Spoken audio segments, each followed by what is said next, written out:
Silakan duduk Bapak Ibu Saudara. Hari ini kita merayakan Paskah kebangkitan Yesus Kristus Tuhan kita. Lukas pasal ke-24. Ayat yang pertama saya bacakan. Pagi-pagi benar, pada hari pertama minggu itu, mereka pergi ke kubur membawa rempah-rempah yang telah mereka sediakan. Ayat kedua, mereka mendapati batu sudah terguling dari kubur itu. Dan setelah masuk, mereka tidak menemukan jenazah Tuhan Yesus. Ayat keempat, sementara mereka termangu-mangu karena hal itu, tiba-tiba dua orang berdiri dekat mereka memakai pakaian yang berkilau-kilauan. Mereka sangat ketakutan dan menundukkan kepala. Lalu kedua orang itu berkata kepada mereka, "Mengapa kamu mencari Dia yang hidup di antara orang mati?" Ayat ke-6, "Ia tidak ada di sini, Ia telah bangkit. Ingatlah apa yang telah dikatakannya kepada kamu ketika Ia masih di Galilea, yaitu bahwa Anak Manusia harus diserahkan ke tangan orang-orang berdosa dan disalibkan dan bangkit pada hari yang ketiga." Mari kita berdoa. Kiranya firman ini terus berbicara di dalam hati kami. Di hari yang penuh kemenangan hari ini. Hari kebangkitan Kristus Tuhan kita. Engkau Tuhan bangkit di dalam hati kami. Alive, hidup di dalam hati kami. Dan menuntun kehidupan kami pada hari ini. Biar firman-Mu mengubahkan kami pada pagi hari ini. Di dalam nama Tuhan Yesus. Amin. Bapak Ibu Saudara yang dikasihi Tuhan. Hari ini hari Paskah. Hari yang kita peringati, setiap tahun kita peringati. Mari kita merenungkan lebih jauh lagi. 2000 tahun yang lalu, kita mundur 2000 tahun yang lalu. Apa yang terjadi pada saat itu?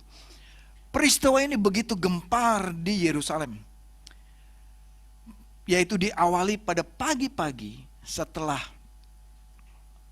Paskah, ya, setelah peristiwa Sabat pada saat itu. Maria Magdalena, Yohana, dan Maria yang lain, mereka pergi ke kubur Yesus. Dan saudara, apa yang terjadi pada saat mereka tiba di kubur Yesus? Ada beberapa peristiwa yang terjadi, saya catat di sini, silakan next slide. Yang pertama terjadi gempa bumi yang hebat. Ya, kalau gempa bumi hebat menurut perkiraan saya skala Richternya ini tinggi sekali ya. Karena dikatakan gempa bumi yang hebat, bukan yang biasa-biasa. Ya, mungkin di atas 7 atau di atas 8 skala Richternya ya. Lalu apalagi yang terjadi? Yang malaikat Tuhan turun dan datang ke kubur Yesus. Jadi karena malaikat Tuhan turun, boom, begitu terjadi gempa pada saat itu di sekitar kubur itu. Ya, ini tercatat di dalam Injil Matius. Kemudian penjaga kubur prajurit Romawi ini gentar dan penuh dengan ketakutan ketika malaikat Tuhan datang itu masuk ke dalam kubur itu. Nah, itulah yang terjadi. Peristiwa alam yang terjadi. Malaikat dari surga datang. Dan mereka kedatangannya adalah untuk memberitakan bahwa Yesus sudah bangkit. Yesus sudah bangkit. Ya. Nah, kita mau lihat ya, itu peristiwa surgawi yang terjadi dan di bumi. Sekarang Bapak Ibu Saudara, peristiwa yang begitu gempar, begitu hebat ini. Kita mau lihat respon spontan dari orang-orang yang hadir, yang menyaksikan pada saat itu. Mari kita lihat yang pertama. Ya, next slide. Ya, betul ya. Yang pertama, Maria Magdalena dan perempuan-perempuan lain. Ada di ayat ke-2 sampai 4. Mereka mendapati batu sudah terguling dari kubur itu. Dan setelah masuk, mereka tidak menemukan jenazah Tuhan Yesus. Sementara mereka termangu-mangu karena hal itu, tiba-tiba dua orang berdiri dekat mereka memakai pakaian yang berkilau-kilauan. Nah, Bapak Ibu Saudara, apa yang terjadi dengan Maria dan Maria-Maria yang lain? Ada beberapa. Dikatakan mereka termangu-mangu. Mereka, ini artinya ragu-ragu. Mereka masih skeptik, masih ragu-ragu. Di manakah jenazah Yesus ini? Karena waktu mereka masuk, mereka terkejut dan kaget melihat dua orang duduk di sana yang ternyata itu adalah malaikat. Tapi fokus mereka kepada batu di mana tempat Yesus terbaring. Mereka melihat jenazah Yesus tidak ada di situ, dan mereka melihat itu dengan keraguan. Di manakah Yesus? Apa yang muncul respon pertama dari pikiran Maria? Mungkin ada yang mencuri jenazah ini. Mungkin ada yang ambil dan diumpetin, disimpan di mana. Dan Maria bertanya kepada semua di situ, bahkan malaikat pun Maria bertanya, di mana jenazah Yesus? Makanya malaikat mengatakan, ia tidak ada di sini. Malaikat mengatakan, ia tidak ada di sini. Artinya dia tidak mati lagi. Dikatakan, ia tidak ada di sini, ayat 6. Ia telah bangkit. Dan dikatakan terus, ingatlah apa yang pernah Yesus katakan kepadamu ketika ia masih di Galilea. Seketika Maria mulai ingat.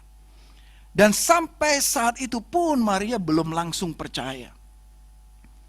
Sampai Yesus menegur, memanggil nama Maria, Maria. Sampai Kristus sendiri datang kepada Maria, baru Maria percaya. Ini dia Yesus yang sudah bangkit. Yang kedua, next. Kepada siapa Yesus menampakkan diri? Ayat selanjutnya, dalam Lukas ini, saya loncat ke ayat 21. Ya. Padahal kami dahulu mengharapkan bahwa dialah yang akan membebaskan bangsa Israel. Sementara itu, sekarang sudah hari ketiga sejak semuanya itu terjadi. Ini adalah pembicaraan antara Kleopas dengan temannya dalam perjalanan menuju ke Emmaus. Mereka berdua sedang bercakap-cakap, sedang diskusi berdua ini. Ya, diskusi mereka adalah diskusi dua orang yang patah semangat. Diskusi dua orang yang sedang depresi. Diskusi dua orang yang sedang lemah. Diskusi dua orang yang ragu-ragu dan penuh ketakutan dan hilang pengharapan mereka. Kenapa, Bapak Ibu Saudara? Dua orang ini berharap Yesus Kristus datang ke Yerusalem sebagai raja, menggantikan kerajaan Romawi dan membebaskan Israel dari belenggu penjajahan Romawi. Tetapi harapan mereka sepertinya kandas, putus ketika mereka menyaksikan Yesus mati di kayu salib. Yes, mereka pernah mendengar Yesus akan bangkit. Tapi di dalam percakapan mereka, apa yang terjadi Bapak Ibu Saudara percakapannya? Mereka ragu-ragu. Katakan bersama saya, ragu-ragu. Ragu-ragu. Ya, saudara ngomongnya aja dengan ragu-ragu, ya kan? Ya. Coba ngomongnya dengan mantap, ragu-ragu. Nah, itu baru tidak ragu-ragu, gitu kan? Mereka ragu-ragu, artinya skeptik. Sang raja kita, yang tadinya kita mau jadikan dia raja, sudah mati. Ini udah 3 hari, belum bangkit-bangkit. Akankah dia bangkit? Ya, jadi mereka katakan tadi di ayat 21 ya. Padahal dulu kita mengharapkan bahwa Yesus akan membebaskan bangsa Israel. Tapi mereka katakan ini dengan sangat putus asa. Tapi sekarang lihat, dia sudah mati. Gimana ini? Berantakan semua. Udah hari yang ketiga pula, nggak terjadi apa-apa. Mana nih? Di mana? Raja yang bilang katanya mau bangkit, mana? Nggak ada. Sementara mereka ngomong begitu, ada orang datang, kuculuk di tengahnya seperti ini. Hey bro, ya lagi main bro, mau kemana bro? Gue mau ke Emmaus, naik TJ nomor berapa gitu. Transjakarta nomor berapa? Enggak, belum ada. Terus sementara mereka bicara, ada apa nih gitu kan. Oh, masa nggak tahu? Berita yang lagi viral di seluruh Yerusalem ini kamu nggak tahu, kata Kleopas kepada Yesus. Dia nggak tahu. Yang nggak tahu siapa, Yesus atau dia? Kleopas yang nggak tahu. Ya, Kleopas bilang, Yesus, kamu nggak tahu. Ya, kayak nggak tahu aja. Ini lagi heboh bro. Lu nggak dengar berita apa? Nggak buka TV, nggak nonton TV berita. Coba buka TV, lihat berita. Sedang apa? Berita heboh sedang terjadi. Ya, Sang Mesias yang kita kira sebagai raja sudah mati. Ya, mereka bicara begitu. Lalu Yesus menjelaskan kitab suci kepada Kleopas dan temannya ini. Kleopas dan temannya pun ragu-ragu. Sama seperti Maria dan teman-temannya. Mari kita lihat yang ketiga. Respon kelompok yang ketiga. Kali ini 11 murid dan mungkin ada murid-murid lain. Ayat ke-38. Saudara boleh catat ayatnya ini, ya. Nanti ada ujiannya, ada tes, Saudara ya. Ya, nanti pulang dites sama Asyar, ya. Dicek catatannya. Ayat 38. Kita baca dari ayat 36. Sementara mereka bercakap-cakap, ya ini murid-murid ya di rumah, mereka bercakap-cakap tentang hal itu. Ya karena dua orang Kleopas dan temannya ini datang kepada murid-murid ini. Ya, Kleopas dan temannya sudah terbuka pikirannya bahwa yang dia bicara tadi itu adalah Yesus yang sudah bangkit ternyata. Lalu mereka cerita kepada 11 murid ini. Dan kemudian begini, sementara mereka bercakap-cakap tentang hal itu, Yesus tiba-tiba berdiri di tengah-tengah mereka. Bisakah kita bayangkan, saudara, kita lagi ibadah begini. Tiba-tiba Yesus duduk di situ. Gimana perasaan saudara? Ya, ada yang kabur mungkin gitu ya. Ada yang gemetar begitu. Ini terjadi di rumah itu ketika mereka sedang bicara. Tiba-tiba, suddenly, Yesus berdiri di tengah-tengah mereka. Jadi Yesus rupanya bisa menghilang dan bisa tembus tembok, gitu ya, dengan tubuh kebangkitan yang baru. Dan berkata kepada mereka, damai sejahtera bagi kamu. Lalu mereka, apa dikatakan? Loncat-loncat kegirangan? No, respon pertama mereka apa? Ayat ke-37. Mereka terkejut. Sama kayak respon kita, saudara. Tenang aja. Petrus juga begitu, responnya sama. Kita juga mungkin begitu. Dan dikatakan apa? Takut. Dan apalagi menyangka bahwa mereka melihat hantu. Nah, bukan cuma saudara, tenang aja. Saya begitu juga. Petrus, Yohanes, mereka juga begitu. Ketika melihat Yesus mereka begitu, wih hantu gitu, mereka kabur. Gitu, enggak kabur. Saya tambahin gitu ya.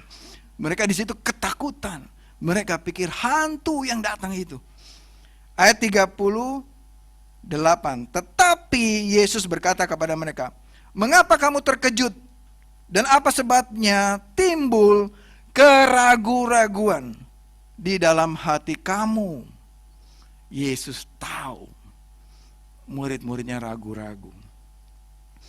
Lihat, Tuhan katakan, tanganku dan kakiku. Aku sendiri ini aku loh gitu. Ini saya. Ya. Rabalah aku dan lihatlah. Karena hantu tidak ada dagingnya. Dijelasin pula sama Yesus gitu kan. Nih saya mau kasih tahu kalau hantu itu nggak ada dagingnya gitu. Dan nggak ada tulangnya gitu. Nah, yang sedang belajar ilmu perhantuan gitu. Ya.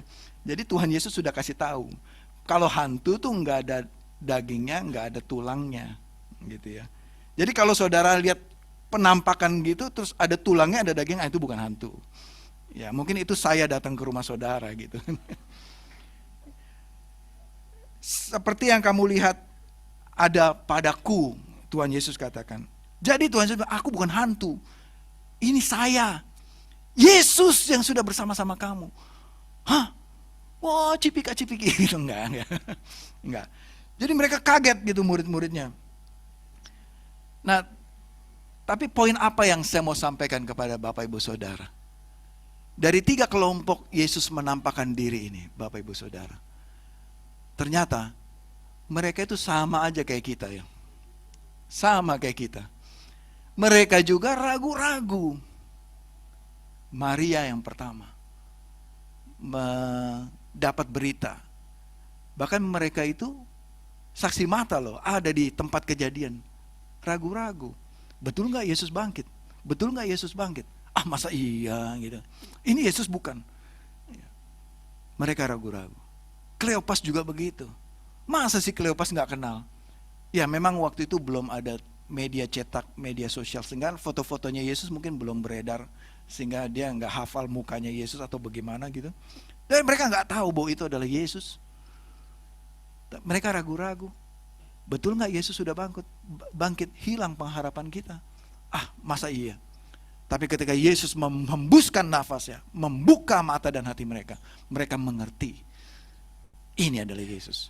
Sama juga murid-murid, Bapak Ibu Saudara, yang 3 tahun bersama dengan Yesus, dalam pelayanan mereka menyaksikan mujizat mereka, ini sudah sama-sama Yesus dekat sekali.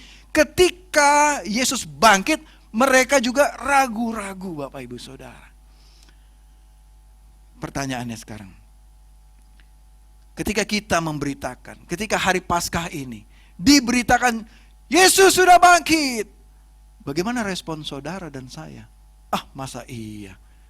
Apa begitu juga respon saudara? Bisa jadi saudara. Karena 3 kelompok itu juga begitu. Mereka belum terlalu percaya bahwa Yesus sudah bangkit. Bagaimana saudara hari ini? Do you believe? Apakah saudara percaya bahwa Yesus sudah bangkit? Atau masih ragu-ragu? Saudara, jangan merasa guilty dulu. Kalau saudara masih merasa ragu-ragu. Karena murid-murid juga ragu-ragu.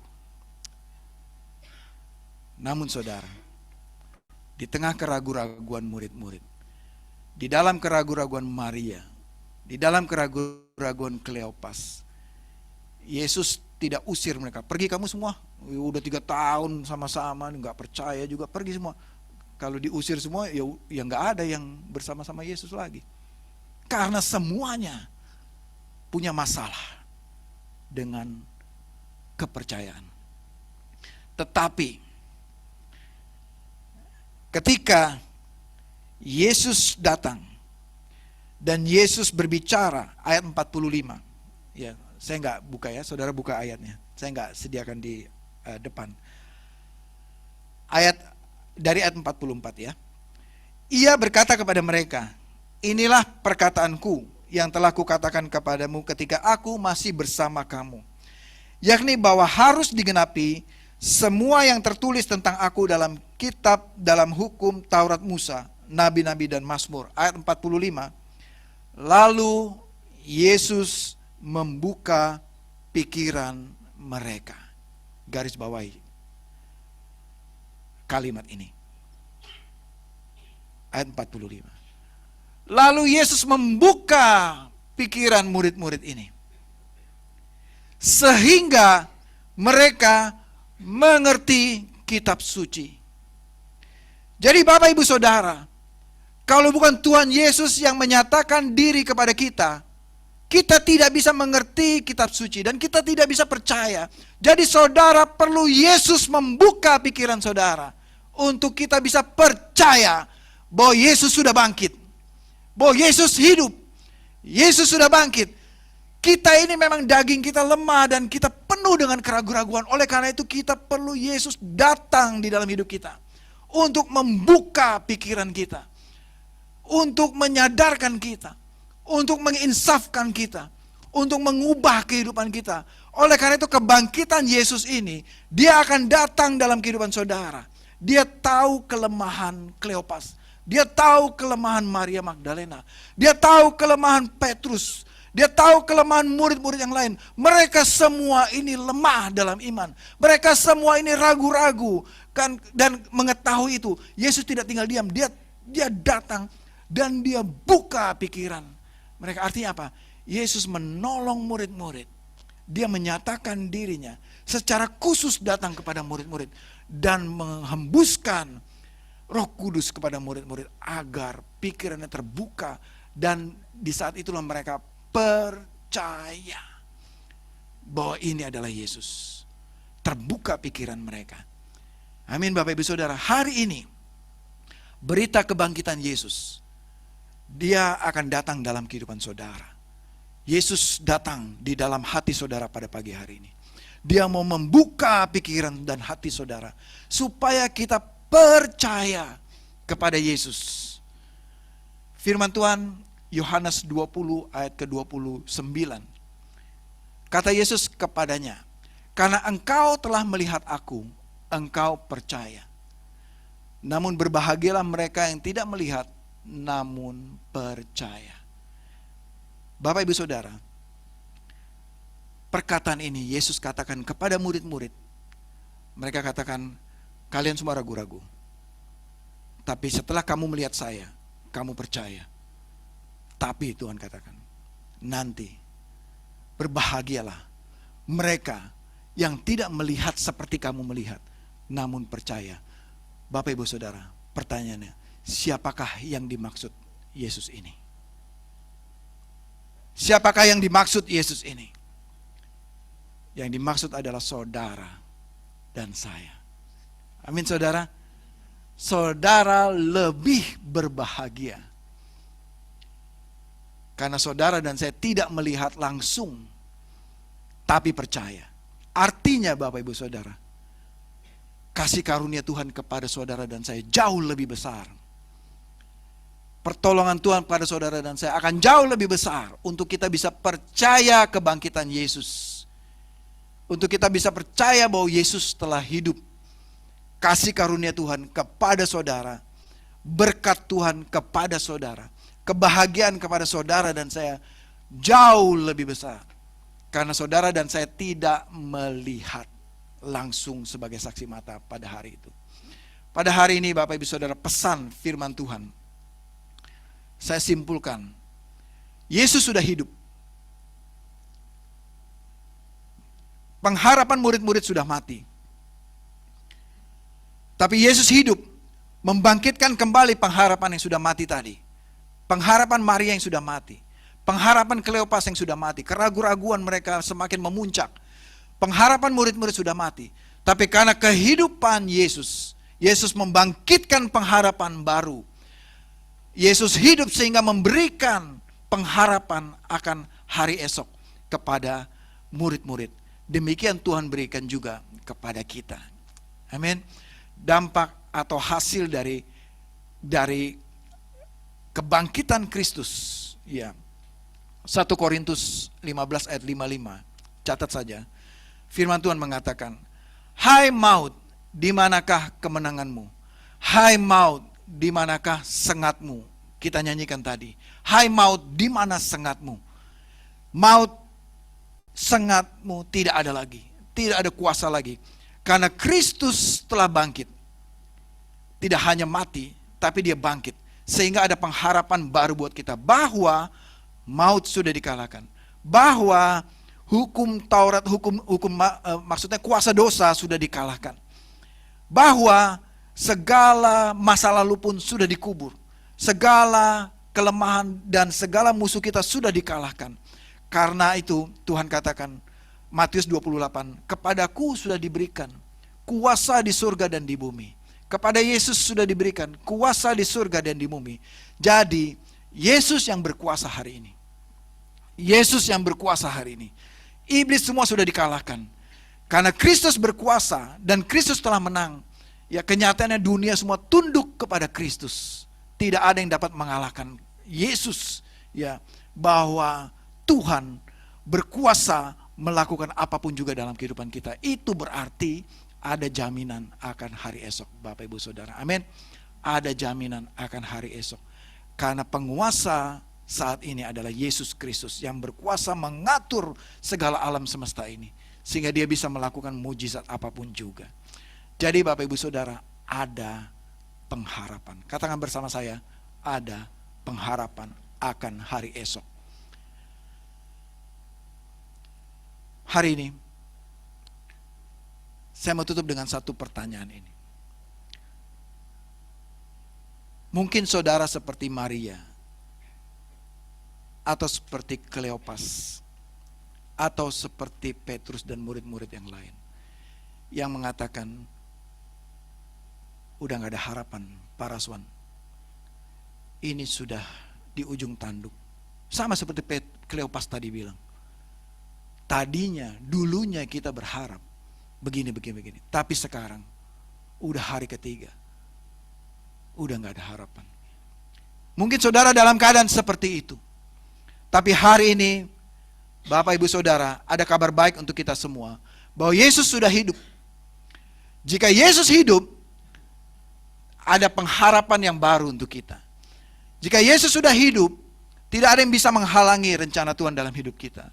Pintu yang sudah tertutup akan terbuka buat kita. Hari ini saudara, pesan Paskah minggu ini, jangan takut. Jangan ragu-ragu lagi. Buka hati dan pikiran kita, mengizinkan Kristus membuka pikiran kita. Dan dia masuk dalam hidup kita. Dan menjadi sumber pengharapan kita. Menjadi sumber masa depan kita. Selalu ada jalan di dalam Tuhan untuk kita yang percaya kepada Yesus. Amin saudara, izinkan Yesus datang ke dalam hati saudara. Sebagaimana Kleopas mengundang Yesus datang makan di rumahnya. Sebagaimana murid-murid mengundang Yesus datang di rumahnya. Dan membuka pikiran mereka untuk percaya kepada Yesus. Saya tutup dengan satu biografi. Mungkin sebagian saudara sudah tahu ini. Yang sudah pernah saya cerita, mungkin saya juga lupa ya. Tapi dia menulis biografi ini. Dia mengatakan dalam biografinya seperti ini. Ibuku, my mom, ya, ibu saya, ya, bisu dan tuli, dan sangat miskin. Suatu hari, sesosok pria memperkosa ibuku hingga hamil. Maka lahirlah aku. Tanpa aku kenal siapa ayahku. Ya, ini tulisan dia. Kemudian dia menulis, karena menanggung malu, ibuku melahirkanku di kebun yang sepi. Ya. Nah, yang menolong ibuku melahirkanku itu adalah bukan bidan, tapi seorang ibu tua pemilik kebun itu. Kemudian aku lahir. Kami dia sama ibunya ya. Kami hidup sangat miskin. Hingga dalam umur yang masih sangat muda, aku terpaksa bekerja untuk mencari sesuap nasi untuk aku dan ibuku. Karena saat itu ibuku ternyata terserang stroke, ya, nggak bisa bekerja. Aku bekerja sebagai buruh kasar di sebuah perkebunan kapas. Saat itu aku benci sekali keadaanku. Aku kecewa sama Tuhan. Karena merasa Tuhan gak adil atas hidupku. Di saat kebanyakan anak-anak teman-temannya dia menikmati hidup yang layak, pergi ke sekolah, bermain bersama orang tua, aku harus bekerja di perkebunan kapas. Aku bergumul dalam penderitaan, dalam masa kecil. Sungguh aku tidak paham mengapa aku dilahirkan seperti ini. Dan aku tidak melihat ada kehidupan yang baik di masa depanku. Teman-teman seusiaku sering mencemooh aku. Mereka memanggil aku si anak haram.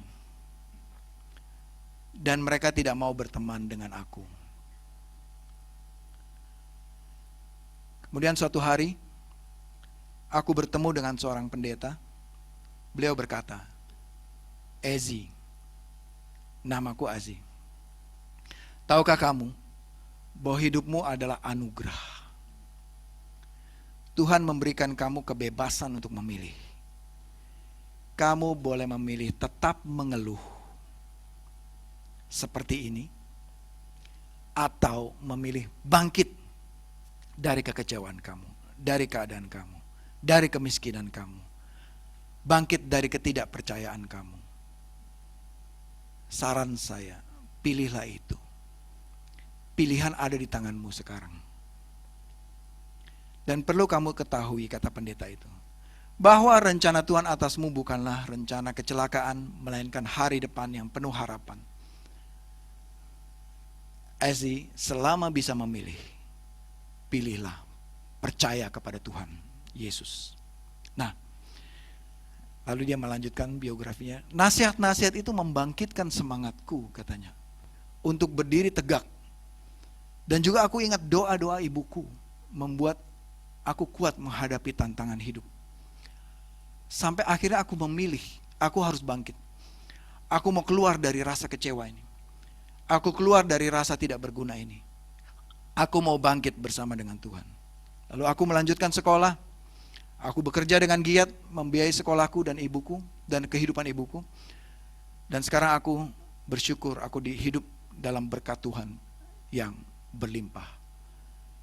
Dan aku adalah Ezi Taylor Morton, Menteri Keuangan Amerika Serikat pada masa kepemimpinan Presiden Jimmy Carter dari September 1977 sampai Januari 1981, dan satu-satunya African American woman ya yang pernah mentorehkan signaturenya di mata uang US dollar ya pada saat itu ada di sini, dan namanya dikenang sampai hari ini. Saudara, hari ini kisah nyata, ya. Nah, tapi bagaimana saudara pada hari ini? Apa keraguan saudara? Apa ketakutan saudara hari ini? Ketahuilah saudara, Yesus datang dalam hidupmu, dan Yesus mau membuka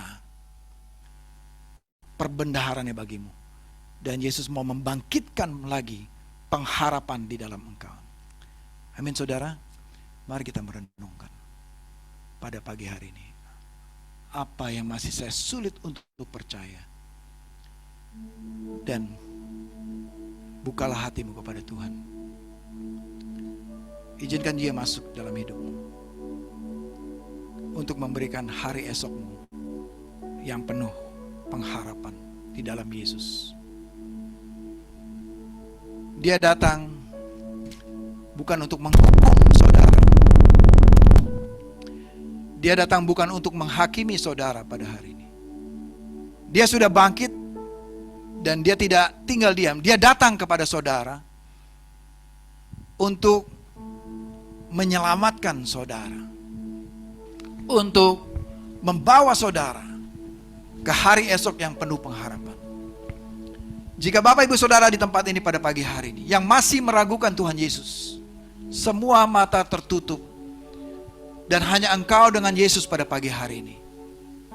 Maukah engkau membuka hati dan pikiranmu, mengundang Yesus datang menjadi Tuhan dalam hidupmu, dan memberikan kepadamu hari esok yang penuh harapan, yang penuh kemenangan, kehidupan yang kekal dan sukacita kekal yang akan Tuhan berikan, damai sejahtera kekal yang akan Tuhan berikan kepadamu. Maukah engkau menerima Dia menjadi Tuhan di dalam kehidupan? Saudara boleh berdoa di dalam hatimu, atau saudara boleh katakan bersama saya, Tuhan Yesus, saya membuka hati dan pikiran saya. Saya akui selama ini saya ragu-ragu terhadap kebangkitan-Mu. Saya ragu-ragu terhadap kemampuan-Mu menjawab doa saya, Tuhan. Pagi ini saya membuka hati dan pikiran saya agar Yesus datang menjadi Tuhan di dalam hidup saya, menjadi juru selamat dalam hidup saya, hidup di dalam hidup saya, dan menuntun kehidupan saya sesuai dengan kehendak. Di dalam Kristus, saya percaya pada hari ini.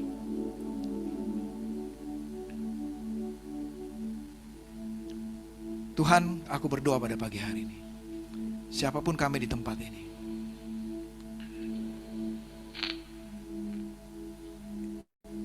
yang hatinya terbuka kepada Engkau, Roh Kudus, aku berdoa Tuhan terus berbicara kepada kami. Dan tuntun kami Tuhan, seperti Yesus membuka pikiran murid-murid, seperti Yesus menghembuskan Roh Kudus kepada murid-murid. Hamba berdoa pada pagi hari ini Tuhan, buka pikiran kami, sehingga kami bisa percaya kepada Engkau Tuhan. Ampuni kami yang tidak percaya ini, untuk kami bisa percaya pada hari ini, bahwa Yesus telah hidup, dan Yesus sudah bangkit. Dan pengharapan kami satu-satunya, hanya di dalam Yesus Kristus Tuhan kami.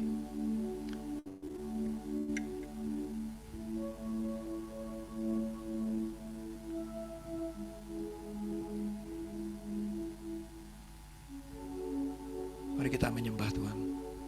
Sambil saudara merenungkan, kita pakai waktu ini untuk kita menyembah Tuhan. Amin.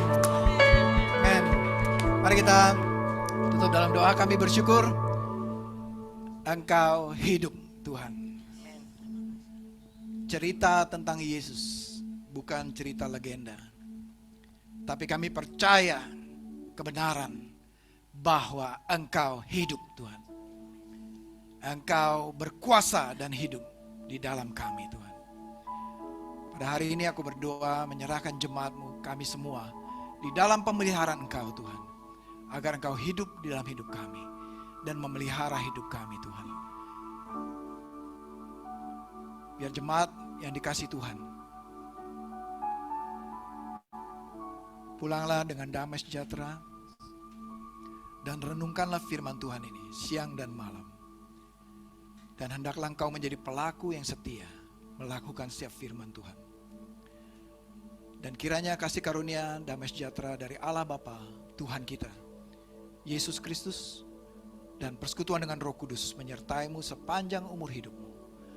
Dan jemaat yang dikasih Tuhan, terimalah berkat dari Tuhan. Tuhan memberkati engkau dan melindungi engkau. Tuhan menyinari engkau dengan wajahnya dan memberikan engkau kasih karunia. Dan Tuhan menghadapkan wajahnya kepadamu dan memberikan engkau damai sejahtera. Persekutuan dengan Roh Kudus mulai hari ini sampai Kristus datang kedua kalinya. Dan semua jemaat yang percaya katakan bersama-sama, amin, amin, amin.